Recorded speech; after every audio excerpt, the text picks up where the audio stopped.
They told her she was worth nothing. They laughed at her pay stub. In a cold courtroom in downtown Manhattan, a shark lawyer and an arrogant ex-husband thought they had won the easiest victory of their lives. They called her financially unstable. They mocked her $12 an hour job. They thought they were crushing a helpless single mother. But they didn't know who she really was. They didn't know that the woman sitting quietly in the corner, wearing a thrift store blazer, was the sole signatory on a bank account that could buy the entire law firm 3 times over. This is the story of how a billionaire heiress let the court humiliate her, just so she could deliver the most brutal, satisfying revenge in legal history. Watch until the end, because the look on the judge's face is priceless. The air in courtroom 4B smelled of floor wax and stale coffee, but to Eleanor Vance it smelled like impending doom. The fluorescent lights overhead buzzed with a headache-inducing frequency, casting a pale, sickly pallor over the mahogany furniture. Eleanor sat with her hands clasped tightly in her lap, her knuckles white. She was wearing her best suit, a charcoal grey ensemble she had bought at a Goodwill in Queens for $12. She had ironed it twice, but she could still see the faint ghost of a stain on the left lapel. She hoped Judge Harrison wouldn't notice. Across the aisle, the atmosphere was entirely different. It was a party. Gavin Mercer, her ex-husband, leaned back in his leather chair with the ease of a man who owned the room. He was wearing a bespoke navy suit that cost more than Eleanor's car. He whispered something to his lawyer, Marcus Sterling, and the two of them chuckled. Marcus Sterling. The name alone struck fear into the hearts of New York's middle class. He was the kind of lawyer who didn't just win cases. He annihilated the opposition. He was a man who billed $200 an hour and wore a Patek Philippe watch that he checked ostentatiously every 5 minutes, as if Eleanor's poverty was wasting his valuable time. "Order," Judge Harrison said, his voice bored. He was a man in his 60s with thick spectacles and a reputation for hating domestic disputes. He shuffled the papers on his bench. "We are here to finalize the custody arrangement and financial support regarding the minor, Leo Mercer. Mr. Sterling, you have the floor." Marcus Sterling stood up. He didn't walk. He glided. He buttoned his jacket with a crisp snap. "Your Honor," Sterling began, his voice smooth like velvet poured over crushed glass. "This case is tragically simple. It is a matter of stability. It is a matter of mathematics." He walked over to the witness stand where Eleanor was seated, terrified. He looked at her not with hatred, but with pity, which was worse. "Ms. Vance," Sterling said, holding up a piece of paper between 2 fingers as if it were contaminated. "This is your W-2 form from the last fiscal year. Is that correct?" "Yes," Eleanor whispered. "Speak up, please, for the court reporter," Sterling commanded gently. "Yes," she said, louder. "And according to this document," Sterling continued, turning to face the gallery, "your gross annual income, before taxes, was $28,400. Is that correct?" A ripple of murmurs went through the small audience. Gavin smirked, inspecting his manicured fingernails. "Yes," Eleanor said. 28,000, Sterling repeated, letting the number hang in the air. "You work as a junior archivist's assistant at the City Library. Is that right?" "I organize historical records," Eleanor said, a flash of pride in her eyes. "It's important work." "I'm sure it is," Sterling sneered. "But does this important work allow you to provide a private education for Leo? Does it allow you to live in a neighborhood with a crime rate lower than the national average? Does it allow you to pay for health care?" "I have Medicaid," Eleanor argued, "and Leo is happy with me. He loves our apartment." "Your apartment," Sterling laughed. He walked back to his table and picked up a photograph. He projected it onto the screen in the courtroom. It was a picture of her building. It was an old brick walk-up in a rougher part of the Bronx. There was graffiti on the side door. "Your Honor," Sterling addressed the judge. "My client, Mr. Mercer, is the Vice President of Sales at Horizon Tech.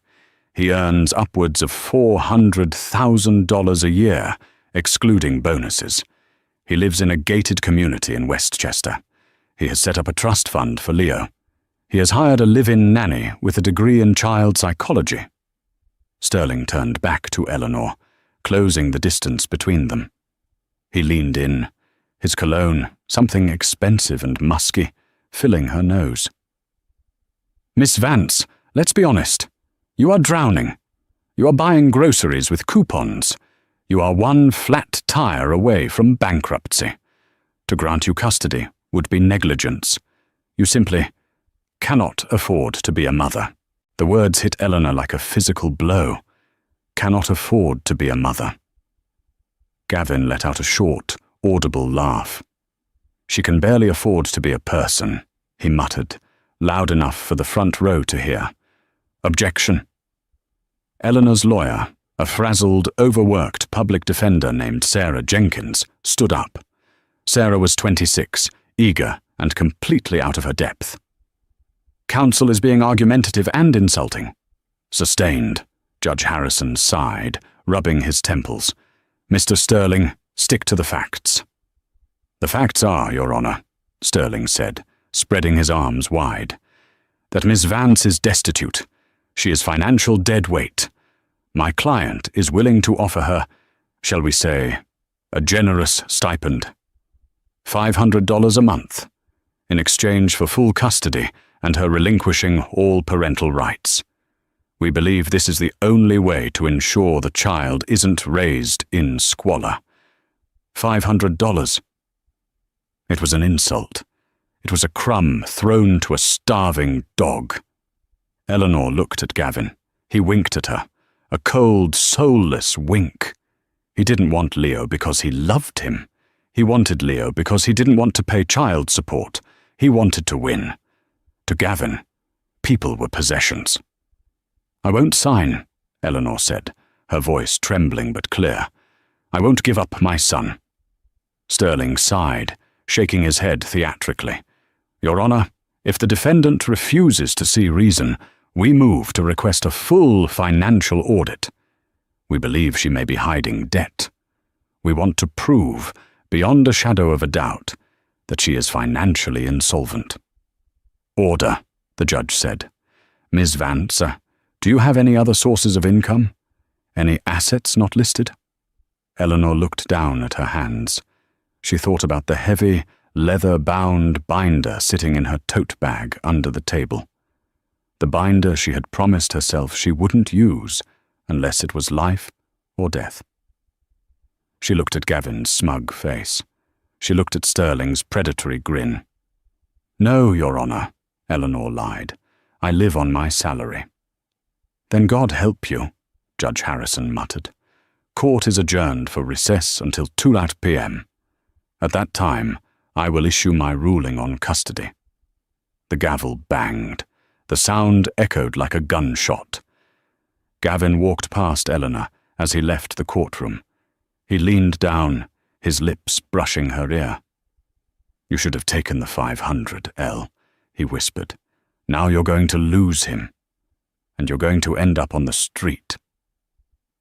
He laughed and walked out, Sterling trailing behind him like a loyal Doberman. Eleanor sat alone in the empty courtroom. Her hands were shaking. She reached down and touched the tote bag at her feet. She could feel the weight of the binder through the canvas. "It's time," she thought. They wanted to talk about net worth. Let's talk about net worth. To understand why Eleanor Vance, a woman worth billions, was being mocked for a $20 haircut, you have to understand the story of Silas Thorne. Silas Thorne was not a celebrity billionaire. He wasn't Elon Musk or Jeff Bezos. You didn't see him on Twitter. Silas was old money. He was the kind of wealthy that owned the land the banks were built on. He made his fortune in steel in the 1950s, then diversified into shipping, rare earth minerals, and quiet, massive real estate acquisitions. Silas was also Eleanor's grandfather, but the world didn't know that. Eleanor's mother, Silas's only daughter, had run away from the Thorne estate at age 19 to marry a jazz musician. Silas, a hard, unforgiving man, had cut them off. Eleanor had grown up loved, but poor. She knew she had a rich grandfather, but he was just a myth, a boogeyman in a castle she never visited. Her parents died in a car accident when she was 22.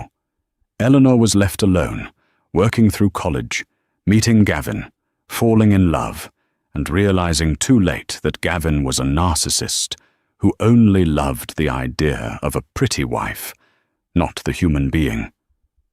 Then, 6 months ago, a letter arrived.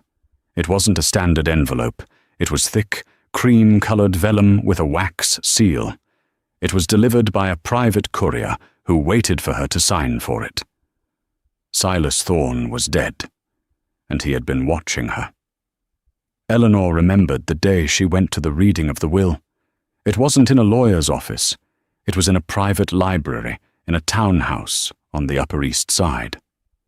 The executor of the estate was a man named Arthur Pendergast, a man so old and wrinkled he looked like a tortoise in a suit. He regretted it, Pendergast had told her, his voice dusty. Every day. He watched you from afar, Eleanor. He saw you work double shifts. He saw you put yourself through school. He saw you marry that regrettable man, Mr. Mercer. He watched me struggle? Eleanor had asked, tears in her eyes. And he did nothing? He wanted to see what you were made of, Pendergast said. Silas believed that character is forged in fire. If he gave you the money too young, it would have ruined you.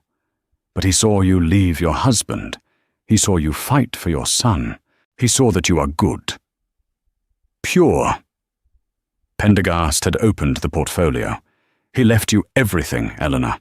The trust, the properties in London, Tokyo and Zurich, the shipping fleet, the art collection. Eleanor had stared at the bottom line. It was a number with so many commas she had to count them twice. 4.2 billion, but there was a catch, a clause, the humility clause. For a period of 6 months after my death, Silas had written in his own shaky hand, you must not reveal this inheritance to anyone outside of the executors. You must continue to live as you are. You must face your demons, specifically your ex-husband, without the shield of my money. If you can survive the fire, you deserve the gold. That 6-month period ended today, literally today. At noon. Eleanor checked her watch as she sat in the court cafeteria, picking at a dry sandwich. It was 12:15 p.m. The clause had expired. She took out her phone. She dialed a number she had saved simply as Arthur. Miss Vance? Pendergast's voice answered immediately. Arthur, Eleanor said, her voice hardening. I'm in the courthouse. The recess is over in an hour. How is it going? They are destroying me, Eleanor said. They are mocking my salary. Gavin is trying to take Leo because I'm too poor to raise him.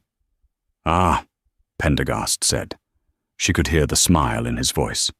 Excellent. Excellent? It means they have walked right into the trap, my dear. When your enemy is making a mistake, don't interrupt him. Let him commit to the narrative that you are destitute.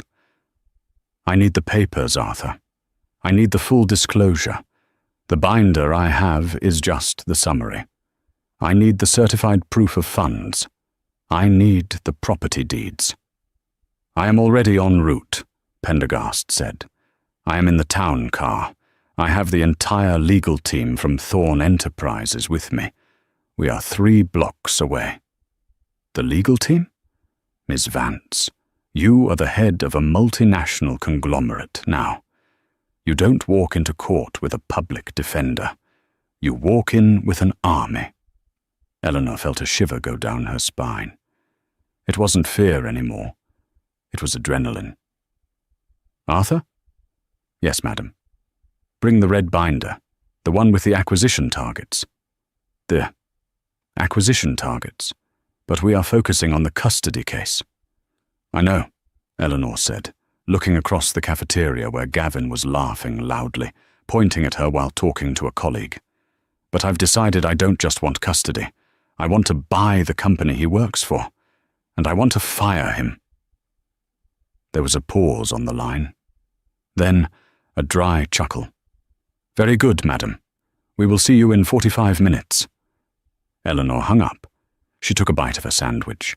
It suddenly tasted like victory. She stood up, smoothed her cheap skirt, and walked toward the bathroom. She looked at herself in the mirror. The tired eyes, the frizzy hair.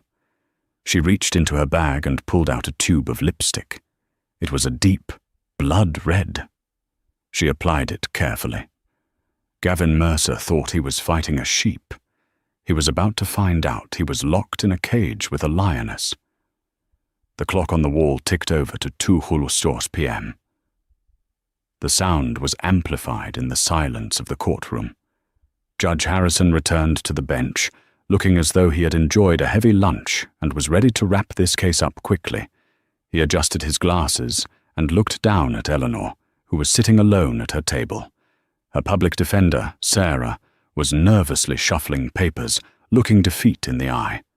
Across the aisle, Gavin and Marcus Sterling were practically vibrating with victory. Gavin had already loosened his tie slightly, a sign that he considered the work done. All rise, the bailiff droned. Be seated, Judge Harrison said. We are back on the record for Mercer versus Vance. Mr. Sterling, do you have any closing remarks before I issue my ruling on custody? Sterling stood up. He didn't even bother to button his jacket this time. He treated the courtroom like his living room. Briefly, Your Honor, Sterling said, strolling toward the center of the room. We have established that Ms. Vance earns poverty wages. We have established that she lives in a high-risk zip code. We have established that she cannot provide the lifestyle my client's son, Leo, is accustomed to. Sterling turned to look at Eleanor. He sneered. The law is about the best interest of the child, and it is in the best interest of Leo Mercer to be raised by a father who is a vice president, a leader, and a provider. Not a mother who scraps by. Frankly, Your Honor, leaving a child in her care is a gamble, and this court should not gamble with a child's future. Thank you, Mr. Sterling. The judge nodded, picking up his gavel. Ms. Jenkins, anything to add? Sarah, the public defender, stood up shakily. Your Honor, a mother's love isn't measured in. Save it for the hallmark card, Gavin interrupted from his seat, laughing. Mr. Mercer, silence, the judge barked, though he didn't look angry. He looked tired. Ms. Vance, I am prepared to rule, based on the financial evidence presented. Wait, Eleanor said. Her voice wasn't loud, but it cut through the room like a razor. She didn't stand up. She remained seated, her hands resting calmly on the table. Judge Harrison peered over his spectacles. Ms. Vance, you are represented by counsel. You should let her speak. My counsel is changing, Your Honor, Eleanor said. She checked her watch. Right. Now. Boom.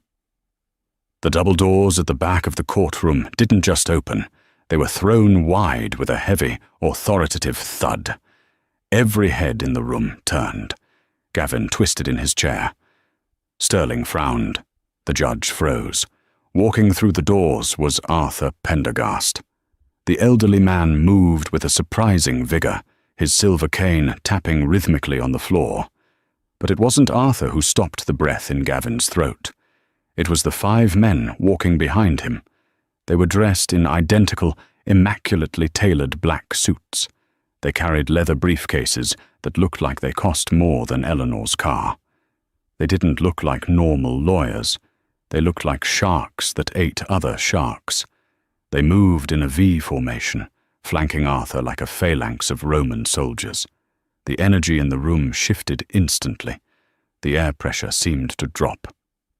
"What is the meaning of this?" Judge Harrison demanded, though his voice wavered slightly. "Who are these people?" Arthur Pendergast stopped at the gate, separating the gallery from the well of the court. He bowed his head slightly. "Apologies for the interruption, Your Honor," Arthur said.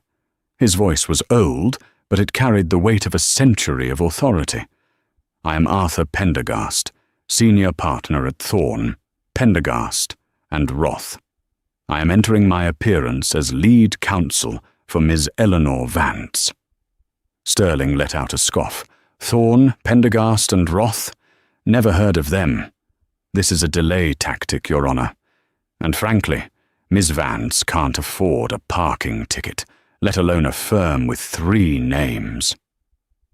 Arthur turned his head slowly to look at Sterling. He looked at him the way a lion looks at a buzzing fly. "Mr. Sterling," Arthur said softly, "you haven't heard of us because we do not advertise on bus benches. We do not handle traffic violations or domestic squabbles. We handle international mergers, sovereign debt restructuring, and the estate management of the ultra-wealthy." Arthur signaled to the man on his right. The associate stepped forward and placed a heavy document on the defense table. Then the man on the left stepped forward and placed another. Then a third. They were building a wall of paper in front of Eleanor. "We are substituting in for the defense," Arthur said to the judge. "And we have a motion to dismiss the plaintiff's financial claims on the grounds of gross inaccuracy." Gavin whispered loudly to Sterling, "What is going on? Who is paying for this?" Sterling looked nervous for the first time. I don't know. Maybe she found a pro bono charity case." "This is highly irregular," Judge Harrison said, looking at the army of suits now occupying the defense side. Sarah, the public defender, looked relieved and quickly gathered her things to make room, scuttling away to the back bench.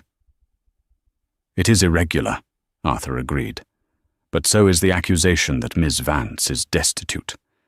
In fact, Your Honor, if we proceed with the assumption that Ms. Vance is poor, we would be committing perjury." "Perjury?" Sterling stood up, his face reddening. "My client's financial analysis is flawless. She makes $12 an hour." "She made $12 an hour," Arthur corrected. "As of 12:02 p.m. today, her financial status has evolved." Arthur walked over to Eleanor. He didn't treat her like a client. He treated her like royalty. He pulled out a chair for her to stand. "Madam," Arthur said, "the floor is yours." Eleanor stood up. She smoothed her skirt. She looked at Gavin. He looked confused, sweaty, and small. "Your Honor," Eleanor said, "Mr. Sterling asked for a financial audit. He wanted to know my net worth. I am ready to provide it." "This is ridiculous," Gavin hissed. "She's bluffing. She's probably got a scratch-off lottery ticket for 10 grand. Sterling ignored him. He was staring at the briefcase one of Arthur's associates had just opened. He saw the letterhead on the documents inside. Thorne Industries. Sterling's face went pale. He knew that name. Everyone in high finance knew that name. It was the kind of money that didn't just buy houses, it bought senators. "Your Honor," Arthur Pendergast said, approaching the bench with a single thick file. "Mr. Sterling claimed that Miss Vance could not afford to raise her son. He claimed she is unstable. I would like to submit into evidence Exhibit A, the probate conclusion of the estate of Silas Thorne." "Silas Thorne?" Judge Harrison repeated. His eyes widened behind his glasses. "The steel magnate?" "The same," Arthur said. "Miss Vance's grandfather." A pin drop could have been heard in the room. Gavin's mouth fell open. "Grandfather?" She said her grandfather was a farmer. She lied, Arthur said simply, not looking back, to protect herself from fortune hunters. A wise decision, considering her choice of husband. Arthur slid the paper across the bench. Miss Vance is the sole beneficiary of the Thorne Trust. As of noon today, full control of the assets has been transferred to her name. The judge picked up the document. He read the first page. He flipped to the second. He stopped. He took off his glasses, cleaned them on his robe, put them back on, and looked again. "Mr. Pendergast," the judge choked out.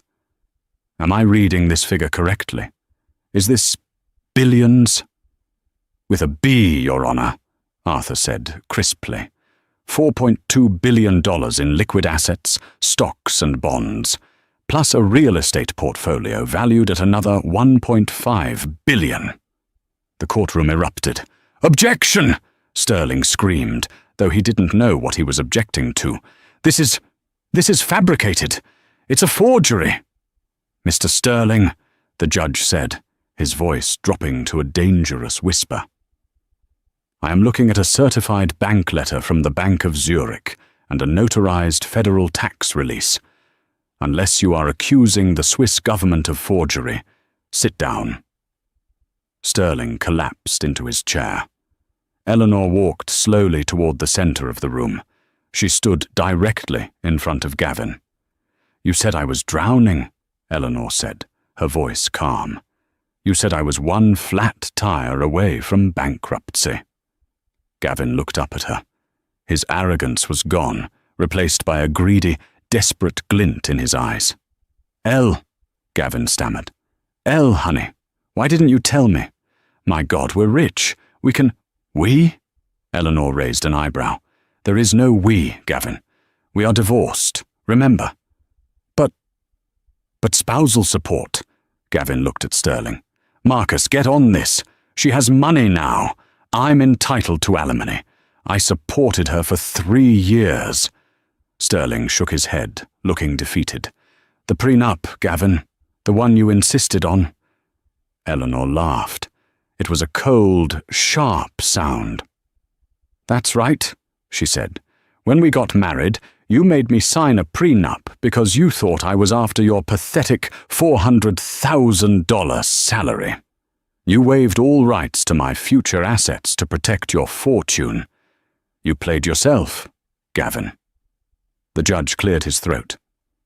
"It seems the financial argument for custody is null and void. Miss Vance clearly has the means to provide for the child." "More than the means," Arthur interjected.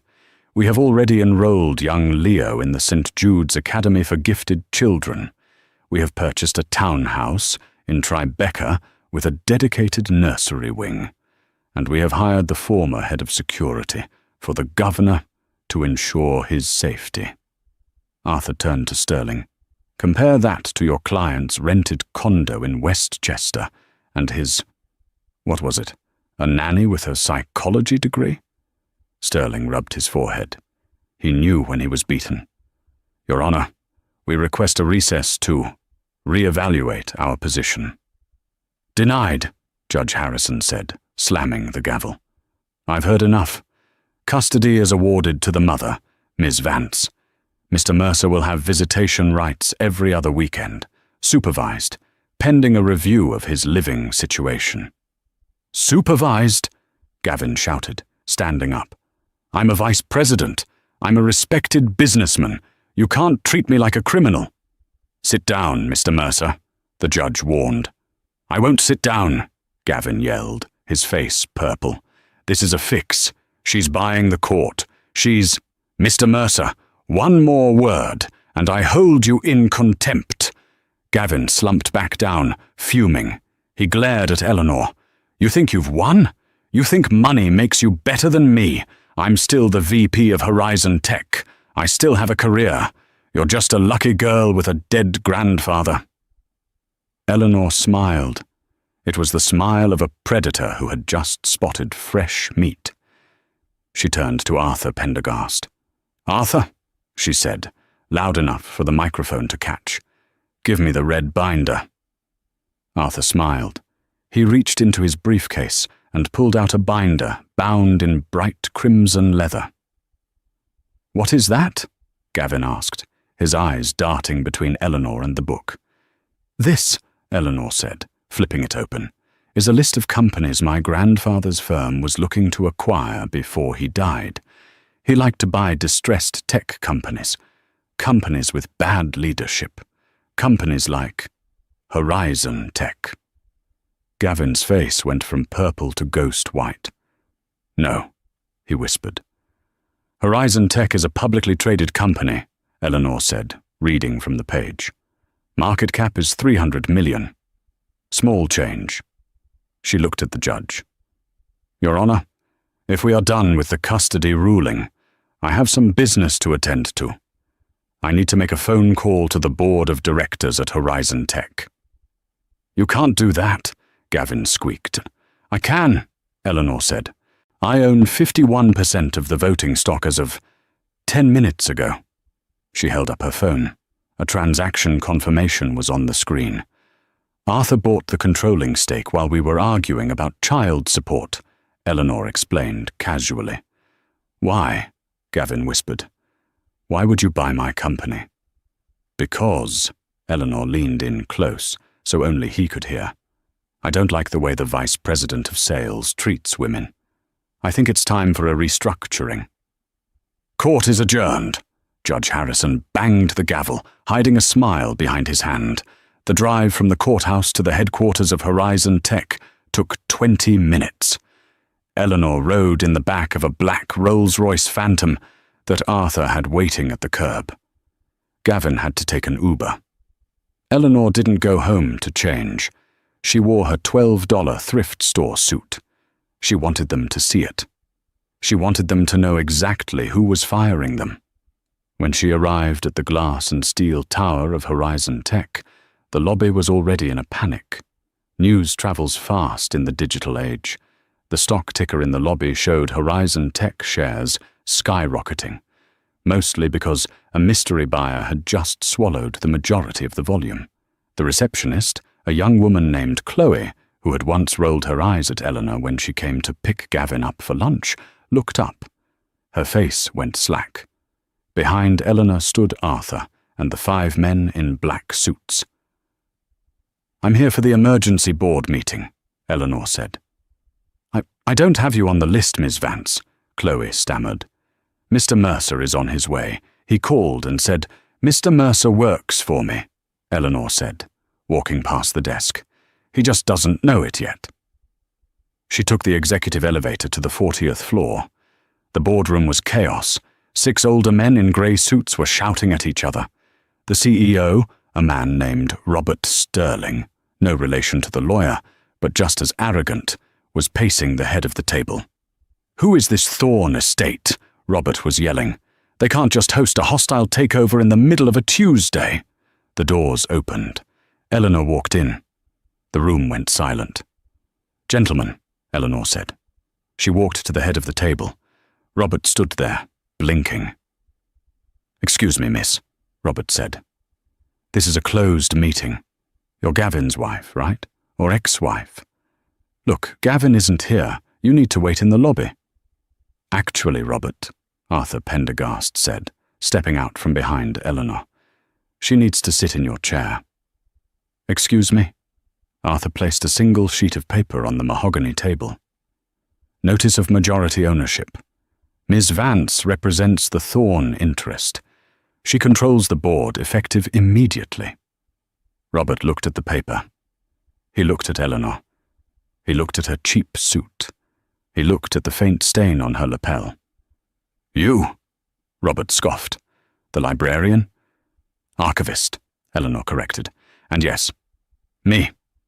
She pointed to the door. "Robert, you're sitting in my seat. Move." It was a test of dominance. Robert hesitated. He looked at the other board members. They were all looking at their phones, seeing the news alerts confirming the takeover. None of them moved to help him. Slowly, Robert packed up his laptop and moved to a side chair. Eleanor sat down at the head of the table. The leather chair was warm. It felt like justice. "Now," Eleanor said, clasping her hands, "let's talk about the culture at this company, specifically the sales department." Just then, the boardroom doors burst open. Gavin Mercer ran in. He was sweaty, his tie was crooked, and he was out of breath. He looked wild. "You can't do this!" Gavin screamed, pointing a finger at Eleanor. "You can't come in here and play boss. I built this department. I bring in the revenue." "Ah, Mr. Mercer," Eleanor said coolly. "You're late. This is insanity." Gavin looked at Robert. "Bob, tell her. Tell her she's crazy." "Shut up, Gavin," Robert muttered, looking at the floor. "Mr. Mercer," Eleanor said, opening the red binder. "I've been reviewing your expense reports for the last 3 years. Arthur?" Arthur stepped forward. "We found significant irregularities, dinners listed as client meetings that were actually dates with women who were not your wife, travel expenses to Cabo San Lucas for conferences that don't exist." Gavin turned pale. That's standard accounting. Everyone does it."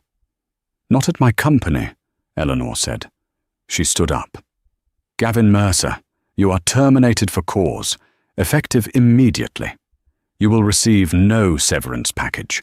Your stock options are frozen, pending an investigation into corporate fraud." "You can't," Gavin whispered. "I have a mortgage. I have a Tesla payment." "You should have thought about that before you offered me $500 a month," Eleanor said. "Security?" 2 burly guards appeared at the door. "Escort Mr. Mercer out of the building," Eleanor ordered, "and give him a box for his personal items, a small box." Gavin looked around the room. His colleagues, men he had drank scotch with, men he had laughed with about his nagging wife, refused to meet his eyes. They were terrified. They knew a new queen had been crowned, and they didn't want to be next. "Elle, please," Gavin begged as the guards grabbed his arms. "Please, I'm Leo's father. And that is the only reason I'm not suing you for emotional distress," Eleanor said. "Goodbye, Gavin." They dragged him out. His screams of, "I'm the vice president," echoed down the hallway until the elevator doors dinged shut. Eleanor looked around the table at the terrified board members. "Now," she said, opening the next file, "let's discuss the abysmal lack of maternity leave in this company. We're making some changes." The victory at Horizon Tech was sweet, but as Eleanor would soon learn, a wounded animal is the most dangerous kind. And Gavin Mercer, coupled with Marcus Sterling, was a hydra of desperation and greed. 1 week had passed since the boardroom massacre. Eleanor had moved out of her drafty Bronx walk-up and into the Thorn penthouse on 5th Avenue. It was a place of quiet luxury, high ceilings, marble floors, and a view of Central Park that looked like a painting. For the first time in years, Leo was sleeping in a room that didn't hear the sirens from the street. He had a playroom filled with educational toys, not second-hand plastic blocks. But the silence was broken on a rainy Tuesday morning. Eleanor was in her home office, reviewing the financials for a new literacy charity she was founding. Arthur Pendergast was sitting opposite her, sipping Earl Grey tea. "The transition is smooth," Arthur was saying. "Horizon Tech stock is up 12%. The market loves the new ethical leadership initiative you announced. Firing Gavin and the old board was seen as a necessary purge." "It wasn't just business, Arthur," Eleanor said, looking out the window. "It was cleansing. I feel like I can finally breathe." "Madam," the intercom on her desk buzzed. It was the doorman. "There are 2 gentlemen here to see you, a Mr. Mercer and a Mr. Sterling. They say they have legal papers to serve." Eleanor froze. Arthur set his teacup down, the china clinking softly. "Send them up," Eleanor said, her voice icy. "Are you sure?" Arthur asked. We can have security remove them." "No," Eleanor said, standing up and smoothing her silk blouse. "If they are here, they think they have something. Let's finish this." When Gavin and Sterling stepped off the private elevator, they looked like ghosts of their former selves. Gavin hadn't shaved in days, his eyes were bloodshot, and his suit looked slept in. Sterling, usually the picture of arrogance, looked frantic. He was holding a thick legal document like a weapon. "What do you want?" Eleanor asked, not offering them a seat. "We want it all back," Gavin spat, his voice cracking. "We know about the clause, Elle. We know about the morality clause." Eleanor frowned. She looked at Arthur.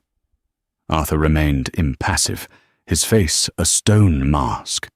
Sterling stepped forward, regaining some of his old slime. "We did some digging, Ms. Vance. Your grandfather, Silas Thorne, was a man of strict principles. I pulled the original trust filing from the probate court archives. Section 14, paragraph B." Sterling opened his document and read aloud, his finger shaking. "Should the beneficiary use the assets of the Thorne Trust for acts of personal malice, petty vengeance, or the destruction of personal enemies rather than the betterment of the estate, the trust shall be immediately dissolved and all assets donated to the Red Cross." Sterling looked up, a triumphant grin stretching across his face. "You bought Horizon Tech solely to fire your ex-husband," Sterling said. "You admitted it in the boardroom. You said, 'I don't like how the VP treats women.' That is personal malice. That is vengeance. By the letter of your grandfather's will, you have forfeited the fortune." Gavin laughed, a manic, high-pitched sound. "You're broke again, Elle. It's over. The Red Cross gets the money, and you go back to the library." Eleanor felt a cold knot in her stomach. She looked at Arthur. "Is this true?" Arthur stood up slowly. He walked over to Sterling and took the document from his hands. He adjusted his spectacles and read the paragraph. "It is a standard clause," Arthur admitted. "Silas hated bullies." "Exactly," Gavin shouted. "And she bullied me. She bought my company just to crush me." "So," Sterling pressed, "we are prepared to file this motion immediately. The probate judge will freeze your assets by this afternoon. Unless—" "Unless what?" Eleanor asked. "Unless you settle," Sterling said. "We want $500 million in cash. Transfer it to an offshore account today. And we forget we ever found this clause. You keep the rest. Everyone wins." It was blackmail, pure and simple. Gavin looked at Eleanor with hungry eyes. $500 million, Elle. That's plenty for me to start over. Come on, don't be stupid." Eleanor looked at the two men. She saw their greed. She saw their fear. And suddenly she realized something. They didn't understand Silas Thorne, and they certainly didn't understand her. "Arthur," Eleanor said quietly, "did I buy Horizon Tech to destroy Gavin?" "You certainly enjoyed firing him," Arthur noted dryly. "But was that the reason?" Eleanor asked. She walked over to her desk and picked up a file. "Mr. Sterling, you seem to have done your research on the will. But did you do your research on the company?" She threw the file at Sterling's chest. He fumbled to catch it. "Read the Q3 projections," Eleanor commanded. Sterling opened the file. These are spreadsheets." "Horizon Tech was insolvent," Eleanor said sharply. "Under Gavin's leadership, the sales division was hemorrhaging money. You were faking the numbers, Gavin. You were cooking the books to keep the stock price up." Gavin went pale. "You can't prove that." "I own the servers now, Gavin. I have every email. I have every falsified invoice," Eleanor said. She stepped closer to them. "I didn't buy the company to destroy you. I bought it to save the jobs of the 4,000 employees you were about to drive off a cliff. I bought it because it was a distressed asset that I could turn around. That is not malice. That is business." Arthur Pendergast smiled. It was the first time Eleanor had seen him truly grin. "Furthermore," Arthur added, stepping in for the kill, Section 14, Paragraph C of the will states, "The determination of malice shall be made by the executor, whose decision is final." Arthur tapped his own chest. "I am the executor, Mr. Sterling, and in my judgment, Ms. Vance's actions were the definition of astute corporate rescue. She cut out a cancerous tumor, Mr. Mercer, to save the patient." Sterling's face fell. He reread the document in his hand. He had missed paragraph C. "So," Eleanor said, her voice dropping to a whisper, "you have no case. You have no blackmail material. But what you do have, Gavin, is a looming indictment for securities fraud." "Fraud?" Gavin squeaked. "Cooking the books is a federal crime," Eleanor said. "My auditors are handing the files over to the SEC this afternoon." Sterling dropped the papers. He looked at Gavin, then back at Eleanor. He backed away towards the elevator. I didn't know about the fraud," Sterling stammered. "I was just representing my client. I'm leaving." "Marcus, you can't leave me!" Gavin yelled.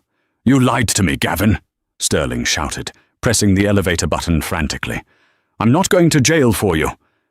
The elevator doors opened, and Sterling fled, leaving Gavin standing alone on the marble floor of the penthouse. The silence that followed was heavy and final. The collapse of Gavin Mercer wasn't the sudden, fiery explosion he had always feared in his nightmares. It was a slow, agonizing suffocation. It was a death by 1,000 cuts, each one stripping away a layer of the vanity he had worn like armor for his entire adult life. In the weeks following the boardroom confrontation, the SEC investigation descended upon Horizon Tech like a swarm of locusts. Because Eleanor's new leadership team cooperated fully, handing over hard drives, emails, and the red binder of evidence, the company itself was spared the death penalty. They paid a fine, restructured, and moved on. Gavin was not so lucky. He became the radioactive scapegoat, the face of the fraud. The plea deal his lawyer managed to negotiate kept him out of a federal prison cell, but the cost was absolute. The court seized his assets to pay restitution to the shareholders he had misled. The house in Westchester, with the manicured lawn, gone. The Tesla Model S, repossessed in the middle of the day while his neighbors watched from behind their curtains. His investment portfolio, liquidated. But the hardest blow wasn't financial, it was social. The friends he had drank scotch with, the colleagues he had golfed with, the women he had flirted with, they all vanished. His phone, once buzzing every 3 minutes with notifications, became a silent brick of glass and metal. He was toxic. In the cutthroat world of New York business, failure is forgivable, but fraud is a contagion. 6 months later, winter had settled over the city. Eleanor Vance sat in a booth at Joe's Coffee, a small, foggy-windowed cafe in a forgotten corner of Brooklyn. It was a place she knew well. Years ago, when Gavin was just a junior associate and she was a student, they used to come here because it was the only place that offered free refills. It was where they had planned their future. It was where she had told him she was pregnant with Leo. Now, she sat there as a billionaire, surrounded by the smell of roasted beans and damp coats. Her security detail, a man named Henderson, sat 2 tables away, reading a newspaper, but watching the door like a hawk. Eleanor wore a simple cashmere sweater and jeans. She didn't wear diamonds. She didn't need to. She carried herself with a quiet, unshakable peace that was worth more than any jewel. The bell above the door chimed. A gust of freezing wind blew in, followed by a man who looked like a shadow of Gavin Mercer. He was thinner. His hair, usually gelled to perfection, was greying at the temples and overdue for a cut. He wore a suit jacket that Eleanor recognized. It was an Armani from 3 seasons ago, but the cuffs were fraying, and there was a missing button. He looked around nervously, spotting her in the back booth. He walked over, his posture slumped. The swagger was gone, replaced by a jittery, desperate energy. "Elle," he said, his voice raspy. "Thank you for meeting me. I didn't know if you would come." "Sit down, Gavin," Eleanor said softly. She signaled the waitress. "Coffee?" "Please," Gavin said. "Black. I'm cutting back on sugar. Dental copays are expensive." He tried to laugh, but it came out as a dry cough. He sat down, wrapping his cold hands around the mug when it arrived. For a long moment, he just stared at the steam. "How is Leo?" he asked, not meeting her eyes. "He's thriving," Eleanor said. "He started piano lessons. He has a recital next month." Gavin flinched. "A recital. I used to say I'd be there for his first recital." "You can still be there, Gavin," Eleanor said, "if you get your life together. Visitation is still open, provided you pass the drug tests and show proof of residence." "Residence?" Gavin scoffed bitterly. "I'm living in a studio apartment in Jersey City, Elle. It's above a laundromat. The whole place vibrates when the spin cycle starts. I'm working at a call center doing outbound sales for solar panels. Me, the vice president of Horizon Tech." "You were the vice president," Eleanor corrected him gently. "Now, you're just a man starting over. There is no shame in honest work, Gavin. I worked in a library basement for 5 years, remember? You used to make fun of the dust on my clothes." Gavin looked up, a flash of his old anger igniting in his eyes before quickly dying out, extinguished by his desperation. "I know," he whispered. I was arrogant. I see that now." He leaned across the table, his eyes pleading. "But this punishment doesn't fit the crime, Elle. I'm drowning. I have legal fees. I have back taxes. I can't breathe." He took a deep breath, steeling himself for what he had come to do. "I have an idea. A business proposition. There's a boutique consulting firm in Connecticut. They don't care about the SEC ruling.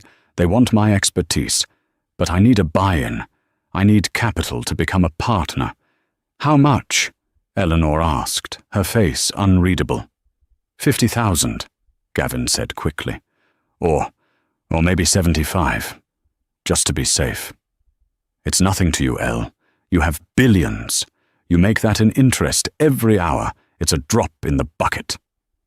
He reached out, trying to touch her hand, but pulled back when he saw Henderson shift in his seat nearby. "Please," Gavin begged, his voice cracking. "For old time's sake, for the father of your child, help me get back on my feet. I'll pay you back, I swear." Eleanor looked at him. She looked at the man who had once stood in a courtroom and told a judge that she was financial deadweight. She remembered the sneer on his face when he offered her a stipend to disappear. She remembered the way he had tried to erase her role as a mother because her bank account was empty. She felt a profound sense of sadness, not for herself, but for him. He still didn't understand. He still thought money was the solution to a rot that was deep in his soul. "You want a check?" Eleanor asked. "Yes," Gavin breathed, hope flooding his face. "Yes, please." Eleanor reached into her purse. She pulled out a sleek, leather-bound checkbook and a fountain pen. Gavin watched her hand move, his eyes hungry. He was likely already calculating. A new apartment, a new suit, a way to buy his way back into the club. Eleanor wrote carefully. She signed her name with a flourish. She tore the check from the book with a sharp rip that echoed in the quiet cafe. She slid it across the wooden table, face down. "Gavin," Eleanor said, her voice serious, "I want you to take this, and I want you to remember the day in court, the day you thought you had won." "I remember," he said, reaching for the paper. "I was a fool. Thank you, Elle. You're saving my life." He flipped the check over. His smile froze. His eyes widened, then narrowed in confusion.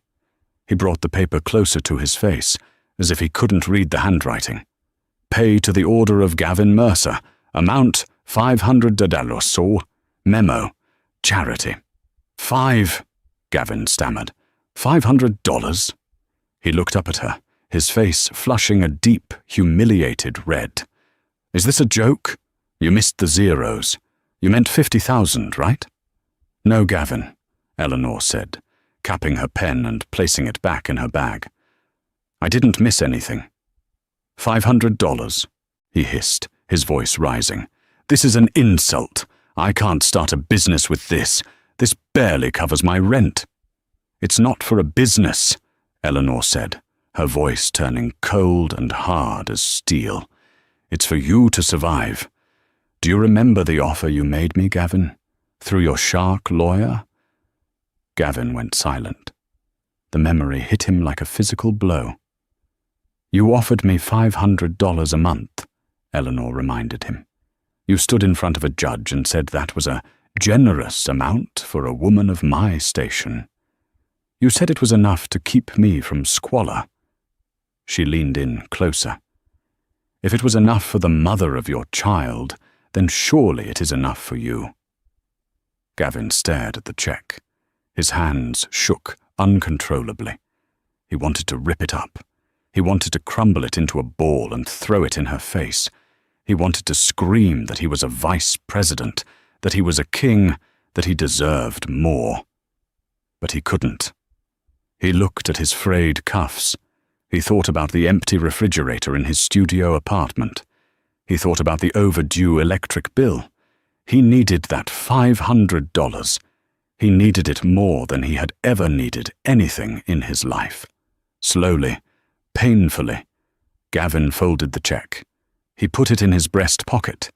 The action was the final surrender of his ego. "You're cruel," he whispered, tears stinging his eyes.